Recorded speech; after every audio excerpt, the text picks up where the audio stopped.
Bruce was one of the most complex men that I ever knew. There were many, many facets and many sides to Bruce. When we're talking about Bruce, we're talking about, first of all, the martial artist. We are talking about the actor, filmmaker. We are talking about a friend. We are talking about a father. We're talking about a legend. And sometimes all of those things run together, but they made up the whole. They made up the person. And he was extremely complex. First of all, in order to understand Bruce in any of those areas, you have to understand where he was coming from. And Bruce was a very angry man, had a lot of anger in him. And the main source of his consternation and his anger was the Hollywood establishment. Bruce wanted more than anything to be an international film star. He was a wonderful actor. He understood film.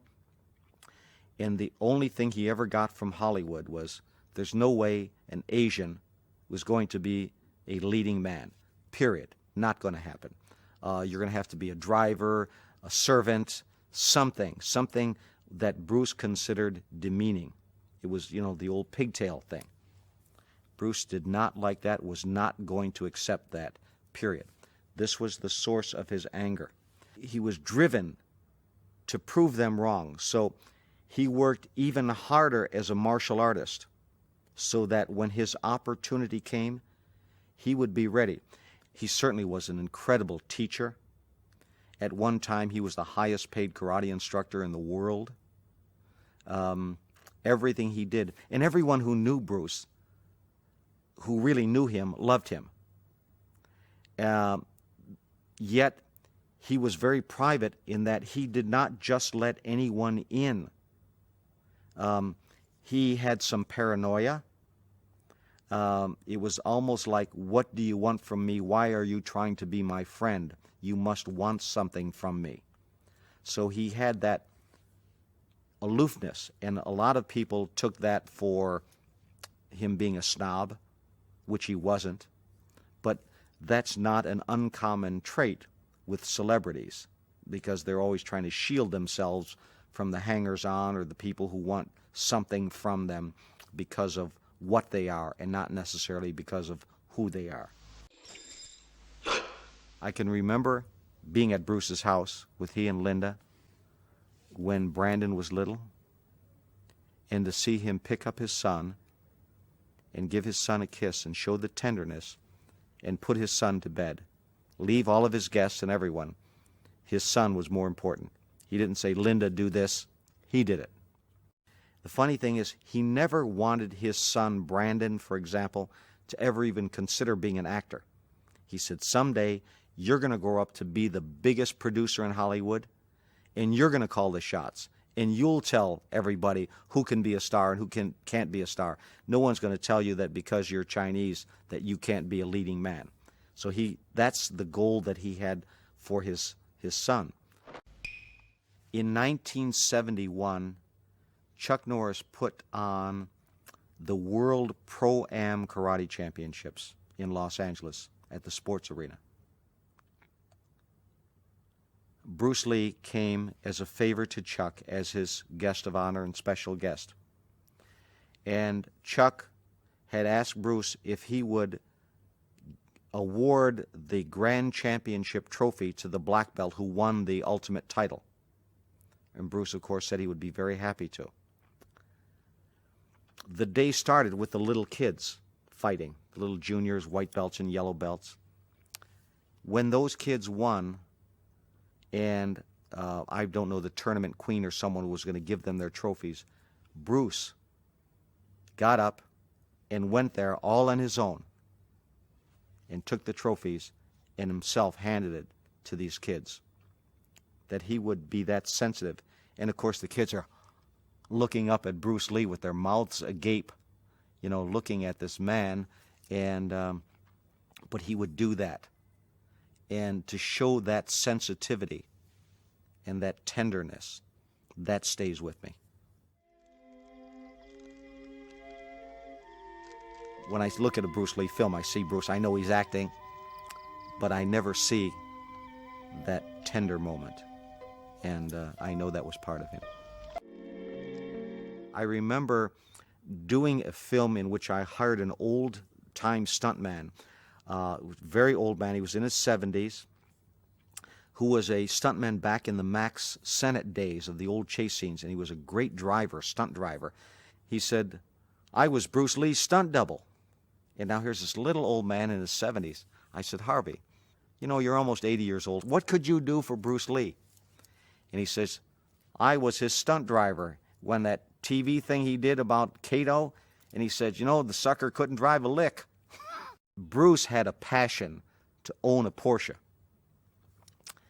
There was one day in the Sherman Oaks Karate School, which Chuck Norris owned in partnership with Bob Wall, of which I was the chief instructor. And we were in the office, the three of us, Bob Wall, Chuck Norris, and myself, when we heard this god-awful noise out front, the screeching of tires. We heard a car bang against the curb. We thought, oh my God, you know, the world is coming to an end. We rushed outside, and there is this brand new Porsche sort of sitting at a cockeyed angle on the curve, wasn't very well parked. And Bruce Lee is standing next to it with his arms folding it and just looking it over and just as proud as he could be. He said, guys, look at my new car. We said, Bruce, it's beautiful, but we thought, you know, something happened. No, everything's fine. He says, Chuck, come on for a ride. I'm going to take you for a ride in my new car. Well, Chuck froze in terror. He said, Bruce, I've got to run back to my other school. I've got lessons to teach. I'll see you later, but remember, you owe me a ride. Oh, sure. Pat, come on, jump in the car. I said, well, Bruce, you know, my classes are about to start. I've got to go inside. Another time, okay? Oh, sure. Bob, come on. I'll take you for a ride in my car. It's great, you know, hot. And Bob says, Bruce, I have an appointment. I have a deal coming in. I'm going to sell somebody a lesson. Bruce never got it. We said, you know, why don't you just jump in and go for a ride, you know, and we'll catch you another time. Okay, guys. He never got the fact that no way did we want to get into the car with Bruce. And, of course, he just drove off in his new car, was going to show somebody else. But there's a prequel to that story. Steve McQueen, who was my best friend up to the time that he died, he was a student of Bruce Lee for many years, and after Bruce became a very famous film star, of course, he no longer taught lessons, so Steve began to train with Chuck Norris and eventually with myself. And after Bruce had passed, Steve told me the story that one day after Bruce had come back from doing a film in Hong Kong, he had called Steve. He said, Steve, I've got to get a Porsche. I want to get a Porsche like yours. Now, Steve, you have to realize, was a world-class driver. He could have made a living as a Grand Prix driver. He was that good. Anyway, Steve said to Bruce, look, Bruce, let me take you for a ride in my Porsche. It's really a hot car, but if you don't know what you're doing, you can get into a lot of trouble with this thing. So Bruce was all excited. He said, okay. So Steve went and pulled up and picked up Bruce, and they went to Mulholland Drive around the San Fernando Valley in L.A. Now, Mulholland Drive is a very narrow, very high road on the top of the mountains that surround the San Fernando Valley. Very twisty, and if you miss a turn, you're going to go off into the valley. So Bruce and Steve went up to the San Fernando Valley, up to the Mulholland Drive to go for the ride. Now, Bruce was sitting next to Steve, and if you've never been in a Porsche, they have a very deep wheel well or foot well where your feet goes in a very low seat so you can stretch your legs straight out. And Steve was really focused on the road, and he said, okay, Bruce, you ready? And he heard Bruce say, yes, I'm all set, let's go.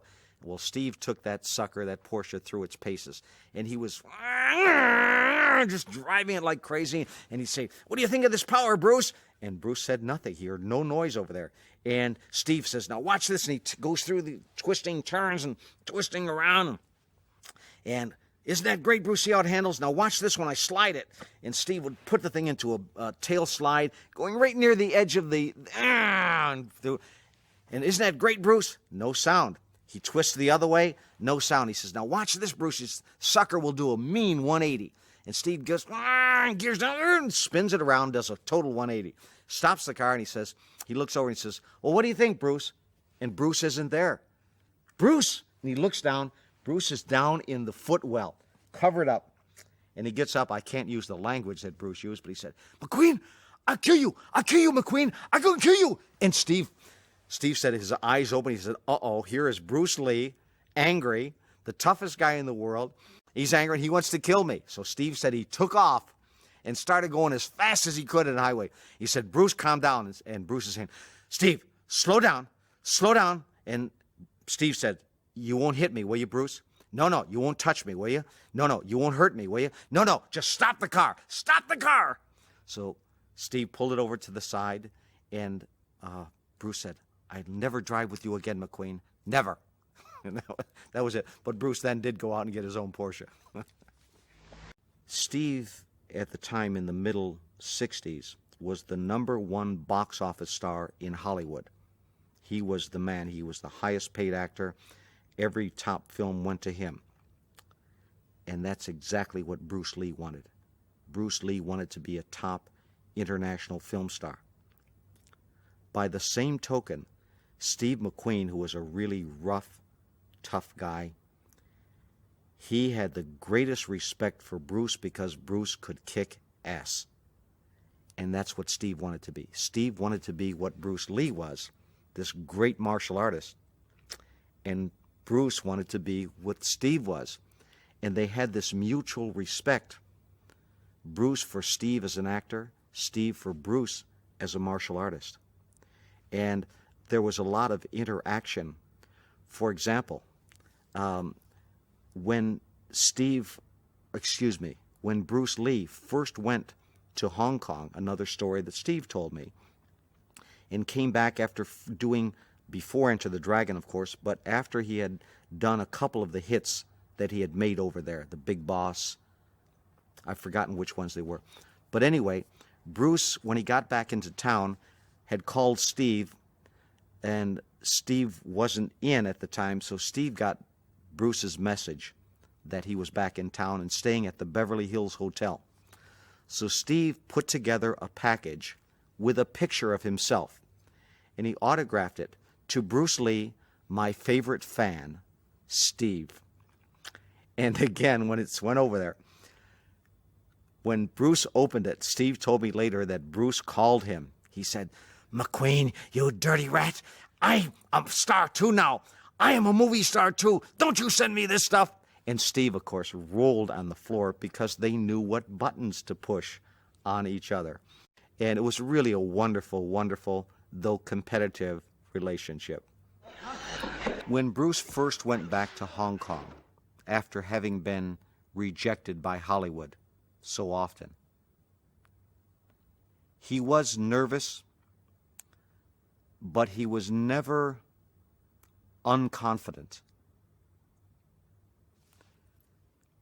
He was not only proving to Hollywood, he had to prove to himself that he could do it. He did it. He proved to himself that he was right, that his ideas were correct. And he never had a lack of confidence in his physical ability or in his acting ability. That was never a question. But his thoughts, his ideas had never been accepted. He'd never had a chance to put them on film to see if they worked. And when he did it, he knew that he was right, that his ideas were correct. Bruce had the aura of a leader when he went in to Enter the Dragon. He didn't have to say, "I'm the boss," or yell at anyone. He said, "This is what we're going to do." And it was never, "It might work," or "I think we should do this." He said, "This is what we're going to do." And he knew it was going to work, and you knew by the way he said it, that was going to work. There was no question. He was the leader of that show. Bruce had a philosophy, which I still use today. Bruce always said, "You never tell a guy what you're going to do to him till you're sitting on his chest." And because of that, Bruce always had the advantage. You never knew what to expect. You never knew what he was going to do. He didn't tell you, "I'm going to punch you in the mouth, I'm going to rip your head off, I'm going to do this." Wonderful attitude, very, very strong will. What kind of mind do you think it took to overcome that system? What kind of drive? What kind of will? I mean, just incredible. Absolutely incredible. His resolve, it's probably the strongest resolve I've ever seen. Bruce Lee was a cinematic genius. Not just an actor and a charismatic character, and not just a great martial artist, but he was a genius with film. He knew where to place a camera. He knew angles. He knew lens size, so frame size. And he knew how to present a character on film. Today, when you see a fight in a martial arts film, if one guy is beating up two guys or three guys or whatever it is, it's going from one blow to the next blow to the next strike to the next, whatever it might be. And in those, there is no character within the fight. Bruce's genius came out on how he could present a character.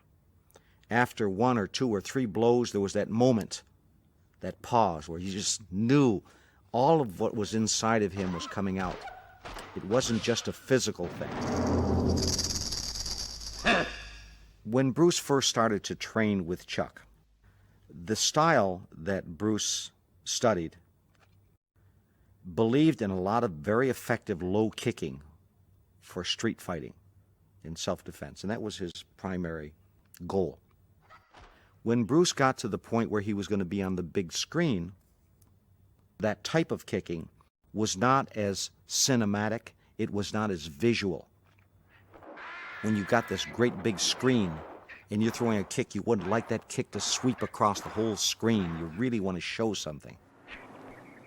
Bruce actually came to Chuck, and one of the things that he'd learned was the Korean form of kicking. All of those big, high, fancy, sweeping kicks, the circular ones. Chuck gave that knowledge to Bruce, and Bruce considered that a gift. Bruce had such a great respect for Chuck because Chuck was, first of all, a legitimate world and international karate champion.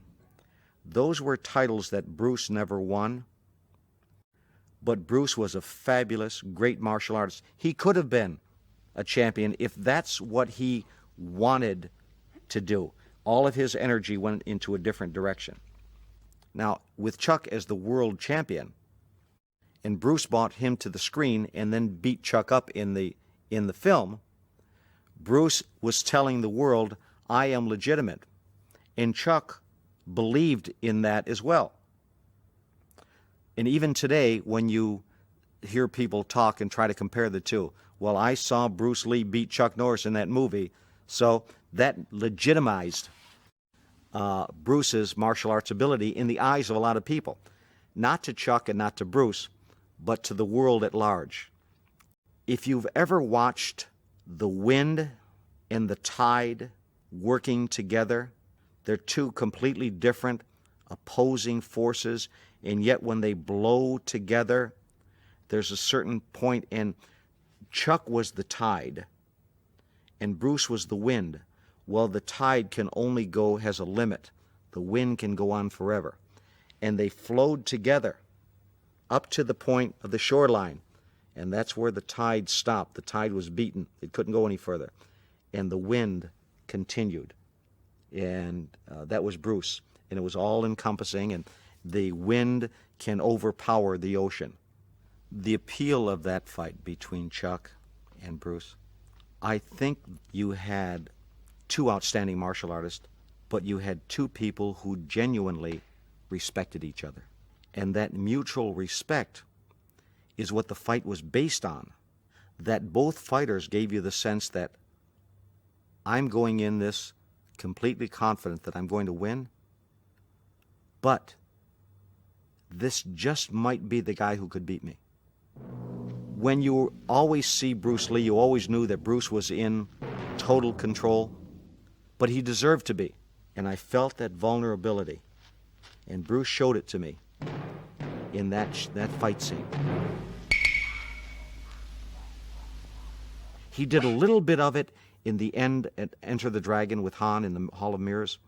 There's a little bit of it there, just a touch, just enough to let me know that Bruce might get hurt, that he might get beat. And he was able to do that with Chuck Norris in that film. Great acting in order to present that, and yet to still present the strength. And Chuck did also. Chuck presented that little bit of vulnerability, and yet he was a true warrior. Bruce's speed is legendary. Bruce did a lot of training with the Wing Chun, the dummy. He worked a great deal on his strength, but he did it primarily with calisthenics. He did not use weights. He did it as naturally as you possibly could. One of the premises of weightlifting is that you isolate every muscle to develop it. And yet in the real world, particularly in our world of martial arts, no muscle ever works isolated. Muscles work in groups. Muscles work in teams. So Bruce developed his muscles in a team. They weren't fighting each other. They were so used to working together, it added to the flow. Most martial artists don't like to run. They like to train, but running is something they don't necessarily like to, as they say, waste their time doing. They'd rather be kicking and punching. Bruce liked to run. I like to run. And someone asked me, they said, well, Pat, why is it that you like to run? And Chuck was there, and Bruce, and I said, you know, running is the one thing that really keeps me the most fit of all of the other exercises that I do. And I like the endurance. I like to be able to go 15 rounds. I like to stay in shape, all of these wonderful things. And so I think Chuck turned to Bruce and says, well, Bruce, why do you like to run? And Bruce says, you never know when you're going to have to catch somebody to beat him up. Bruce Lee, as a legacy, he has brought more people into the martial arts from the lay community than anyone else in the world. To think that that one man is responsible for bringing literally millions of people around the world into the martial arts. The benefits that those people have received, who knows how many people have saved their lives by being able to fight or to defend themselves. Who knows how many people's lives have been enhanced by the physical conditioning that they gained from training in the martial arts. This is a legacy that will go on forever, because those people, certainly people like myself, though he didn't bring me into the martial arts, I learned so much from him that the people that I bring into the martial arts are indirectly brought in by Bruce Lee, because I apply so many of the things that he did into my work, and it's still bringing people in. So it goes on. In addition to that, the pleasure that he has given to so many people, and the hope, because his films were very positive. They were violent, but the good guy won. The good guy won. And bottom line, and that always, always feels good. So the pleasure that he has given to people, and probably the boost he gave to the martial arts, of course, that goes without saying. Many people are successful financially in martial arts businesses because of Bruce. But that really is an enduring and an endearing legacy.